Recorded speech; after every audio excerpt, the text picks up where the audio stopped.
Assalamualaikum warahmatullahi wabarakatuh. Nama saya Ridayani Syahrani dengan NIM 0704212048. Kelas Biologi 2 UIN Sumatera Utara akan membawakan materi tentang kelistrikan. Tahukah Anda bahwa baterai yang kita ketahui saat ini itu terinspirasi dari ikan? Ya, belut listrik. Belut listrik yang ternyata bukan benar-benar belut merupakan sejenis ikan yang lebih mirip ke keluarga lele. Habitat dari belut listrik ialah di cekungan atau cabang sungai Amazon, Amerika Selatan. Panjang tubuh belut listrik dapat mencapai 2,5 meter dan bobotnya mencapai sekitar 20 kg. Walaupun begitu, belut listrik tidak dapat bernafas di dalam air seperti ikan. Ia harus naik ke permukaan dan menghirup udara di atas. Selain itu, ia melompat dari air juga untuk menyerang predator seperti buaya untuk melindungi diri.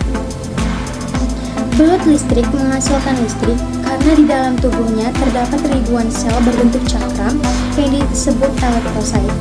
Saat belut ingin melawan musuh atau menyerang mangsa, otaknya akan mengirim sinyal yang mengalir di seluruh sistem saraf dan masuk ke organ listriknya.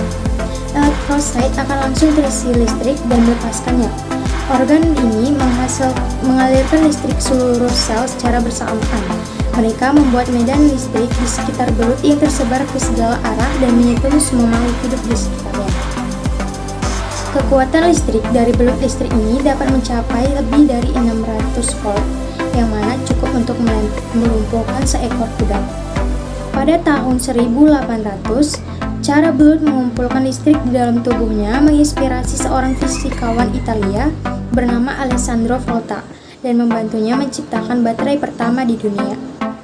Ada sekitar 350 spesies ikan yang bisa menghasilkan sengatan listrik seperti ikan belalai gajah dan ikan stargazer. Tapi yang paling kuat adalah belut listrik. Dan bukan hanya makhluk air yang dapat menghasilkan listrik. Contohnya, lebah mengepakkan sayapnya dengan sangat cepat sehingga menghasilkan denyut listrik juga. Di saat lebah terbang ke bunga menyerbukinya dan meninggalkan jejak listrik lemah di sana, sehingga lebah lain menginggap di bunga itu, ia akan menyadari jejak listrik dan mengetahui bahwa bunga itu telah diserbuki dan pindah ke bunga lainnya. Selain itu, beberapa laba-laba bahkan dapat terbang menggunakan medan listrik unik. Selama dan setelah hujan badai, partikel listrik yang terisi muncul di langit. Maka laba-laba akan memanjat pohon yang tinggi dan melepaskan jaringnya.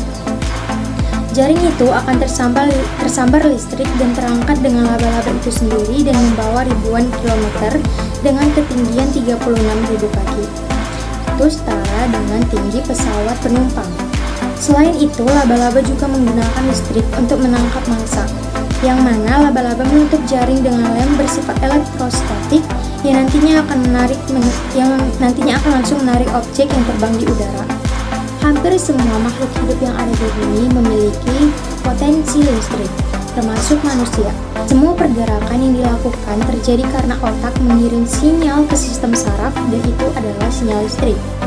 Juga, sel-sel yang ada di dalam tubuh mengandung sinyal listrik yang mana menjadi energi bagi makhluk hidup. Nah, kekuatan aliran-aliran listrik pada hewan juga beragam. Hal itu ialah karena evolusi. Di air, pandangan dan pendengaran sangat buruk sehingga listrik akan sangat membantu dalam pertahanan dan mencari mangsa bagi makhluk air, sehingga listrik yang dimiliki pun berkekuatan tinggi. Berikut itu ialah penjelasan dari saya. Lebih dan kurang saya mohon maaf. Wabillahi taufiq wal hidayah. Wassalamualaikum warahmatullahi wabarakatuh.